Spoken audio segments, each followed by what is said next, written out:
Hi again guys, and welcome to episode 10 of Dark, or Does Anyone Really Care?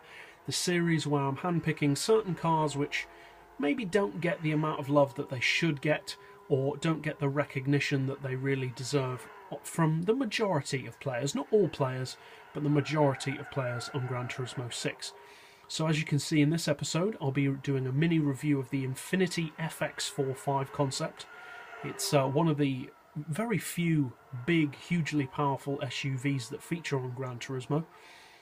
Interestingly, it's the lightest of the big all-wheel drive SUVs. It weighs in with the full weight loss package at remarkably just over 1,200 kilos, 1,235 to be exact. So it's amazingly light considering its size and that it's all-wheel drive and the power it's got. It is remarkably light. In effect, I would describe this car as being kind of the GT-R of SUVs. I think I've heard it said that that is how Infiniti likes to market this car before, but I'm not. Don't quote me on that. I'm not certain on that. But is it any good to drive?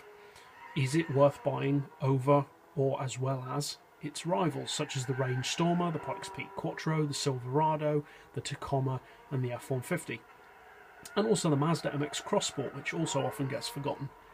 Is the Infiniti worth your time? I would say yes. Now, fully tuned, we already mentioned the weight, but fully tuned you're looking at 650 horsepower, which is, to be honest, quite a lot less than the Range Stormer, than the Pikes Peak Quattro, a little bit less than the F-150, around 40 horsepower less if I recall correctly, and less than the most powerful SUV, the Silverado. It's got a full 300 horsepower less than the Chevy Silverado, but it makes a far better track car. It's way lighter, it's around half a ton lighter. The acceleration is quicker because it's all-wheel drive. Top speed is not as good, but it will top over 210 with the right tuning.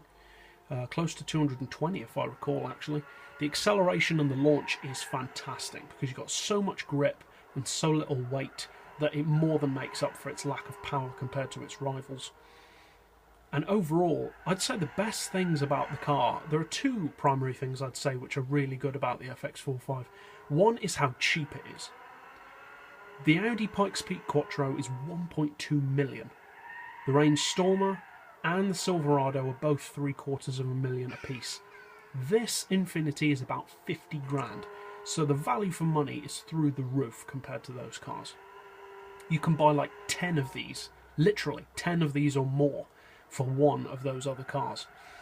So that is a great point. I mean, that alone would be brilliant. But the real great thing that I would recommend that you experience about this car is just how versatile it is. Now, I mentioned that it's kind of like the GT-R of SUVs.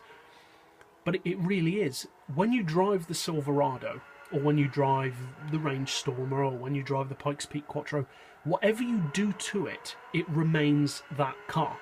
You can't change the performance and the handling characteristics of those trucks, or those SUVs, that much. You can make them varied, but you can't really change the essential way that they drive. With the Infiniti, you can completely change the entire personality of the car and the way it drives based on the setup. You can make it launch off the line in a drag tune. You can make it great at drifting. You can make the top speed better. You can make the handling. You can have it heavy but tons of grip for rallying. You can make it handle like a rear-wheel drive sports car because of the low weight. You can make it heavy round corners if you need it on certain tracks. You can make it light and nimble. You can basically make this car do whatever you want. Now, obviously, within reason, it's not going to beat Veyron's, well, maybe on certain tracks, but I think you get the idea. It's such a versatile car, and it responds so well to tuning. Again, like a GT-R, one of the best tuning cars in the game.